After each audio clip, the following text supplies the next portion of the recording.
Hello friends, welcome to சமையல் சுப்பூர்.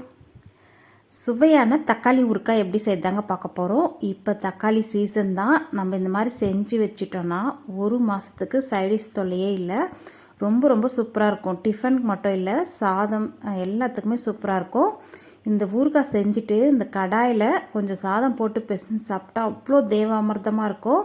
நம்ம சாம்பார் என்றைக்காவது வைக்கலைன்னா கூட, குழம்பு ஏதாவது வைக்கலைன்னா கூட இந்த ஊறுகாய் பிசைஞ்சு சாதம் சாப்பிட்டுக்கலாம். சப்பாத்தி, இட்லி, தோசைக்கெல்லாம் கூட ரொம்ப ரொம்ப சூப்பராக இருக்கும். இந்த வீடியோவில் காட்டியிருக்கிற மாதிரி நீங்களும் செய்து பாருங்கள். பர்ஃபெக்டான தக்காளி ஊறுகாய். அது ஈஸியாக செய்திடலாம். இப்போ விலை கம்மி தான், சீசனும் தான். செய்து பாருங்கள் நீங்களும் இதே மாதிரி. வாங்க இது எப்படி செய்யுதுன்னு பார்க்கலாம். வீடியோக்குள்ளே போகலாம். வீடியோக்குள்ளே போகிறதுக்கு முன்னாடி நம்ம சேனலை சப்ஸ்கிரைப் பண்ணி வச்சுக்கோங்க. கூடவே பெல் பட்டனையும் கிளிக் பண்ணி வச்சுக்கோங்க. வாங்க இது எப்படி செய்யுதுன்னு பார்க்கலாம். இதுக்கு முதல்ல 1.5 கிலோ அளவுக்கு தக்காளி எடுத்து வச்சுருக்கேன் பாருங்கள். நல்லா தண்ணியில் வாஷ் பண்ணி ட்ரை பண்ணி எடுத்துருக்கேன். தக்காளி இந்த மாதிரி கட் பண்ணி எடுத்துகிட்டு வந்துட்டேன். இப்போ இந்த தக்காளியை மிக்ஸி ஜாரில் போட்டு அரைச்சிக்க போகிறோம்.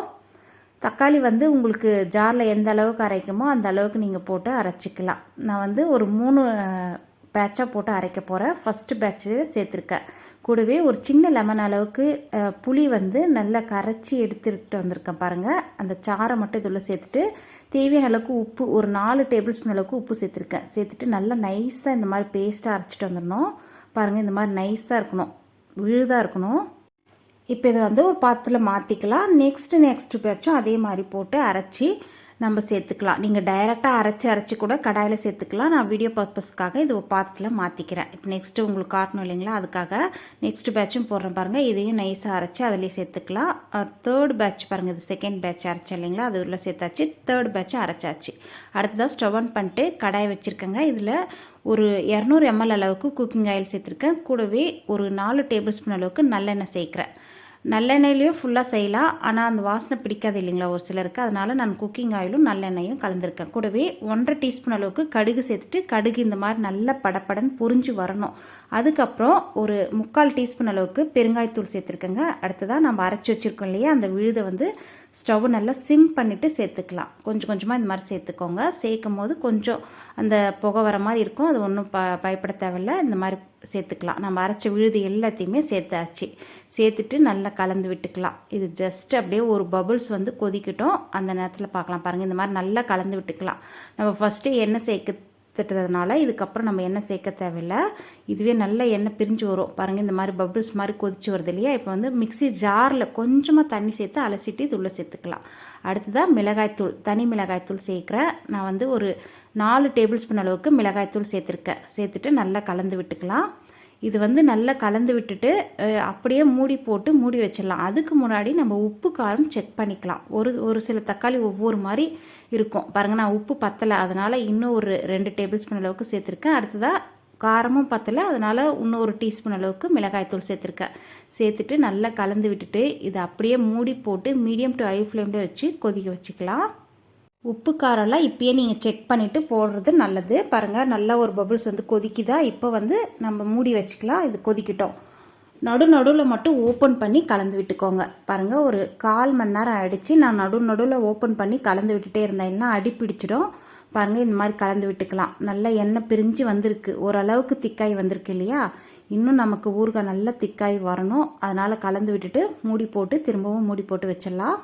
ஊறுகாய் இந்த மாதிரி கலந்து விடும் போது மேலே தெறிக்கும். அதனால் பார்த்துட்டு நீங்கள் ஸ்டவ்வை சிம் பண்ணிவிட்டு கலந்து விடணும். அதுக்கப்புறம் நீங்கள் ஸ்டவ்வை மீடியம் டு ஹை ஃப்ளேமில் கூட வச்சுக்கலாம்.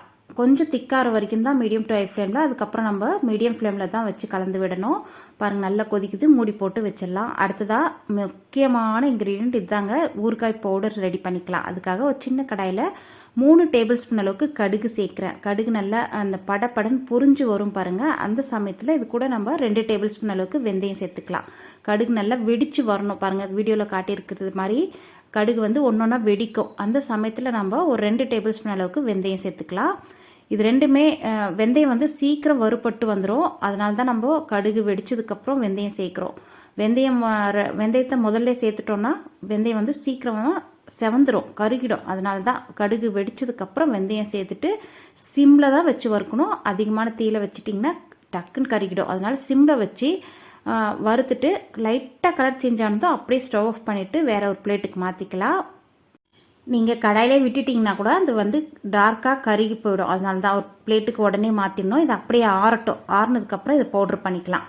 நெக்ஸ்ட்டு பாருங்கள், ஓப்பன் பண்ணி பார்க்கலாம். ஊறுகாவை நல்லா ஓரளவுக்கு நல்லாவே திக்காகி வந்திருக்கு. இன்னும் திக்காகணும். இந்த அளவுக்கு நம்ம நிறுத்திட்டோன்னா ஊறுகாய் வந்து ரொம்ப நாளைக்கு தாங்காது, சீக்கிரமாக வாசனை வந்துடும். அதனால் நல்லா திக்கானதுக்கப்புறம் நம்ம அந்த வறுத்து வச்சுருக்கோம் இல்லையா, அதை வந்து பவுட்ரு பண்ணி இதில் சேர்க்க போகிறோம். இப்போ வந்து பாருங்கள், நல்லா திக்காகி வந்திருக்க ஓரளவுக்கு. இப்போ வந்து பெருங்காயத்தூள் ஒரு 1/4 டீஸ்பூன் அளவுக்கு சேர்த்துருக்கேன். அதனுடைய ஃப்ளேவர் நம்ம கடைசியாக சேர்க்கும் போது நல்லாயிருக்கும். பாருங்கள், ஊறுகாய் வந்து நல்லா திக்காகி திரண்டு வந்துடுச்சு. இந்த அளவுக்கு திக்காகி வரணும். நம்ம கரண்டியில் சுற்றும் போது நல்லா சுருண்டு வரணும். கடாயிலையும் ஒட்டாத மாதிரி இருக்கணும். அப்போ தான் நமக்கு ஊறுகாய் வந்து ரொம்ப நாளைக்கு கெட்டு போகாமல் நல்லாயிருக்கும்.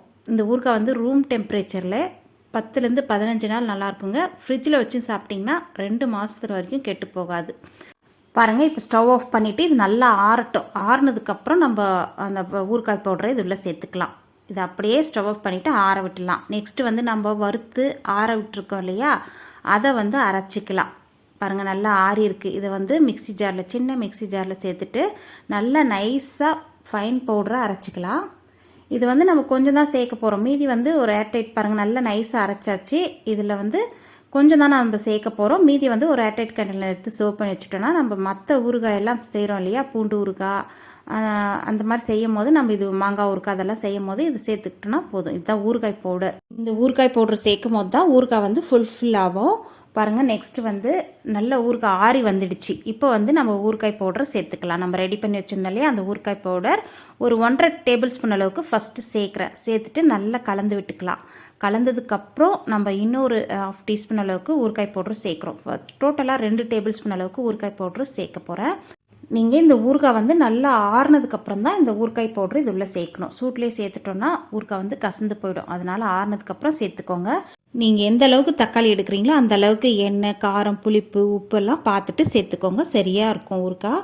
இப்போ வந்து நல்லா கலந்து விட்டாச்சு. இதை வந்து ஒரு ஏர்டைட் கண்டெய்னர் எடுத்து சர்வ் பண்ணி வச்சுக்கலாம். ஃபஸ்ட்டு நான் ஒரு பாட்டில் எடுக்கிறேன் பாருங்கள். இது வந்து ஃப்ரிட்ஜில் சர்வ் பண்ணி வச்சுப்பேன். அடுத்ததாக ஒரு கண்டெய்னர் எடுக்கிறேன் பாருங்கள். அது வந்து ரூம் டெம்பரேச்சரில் அப்படியே வச்சுப்பேன்.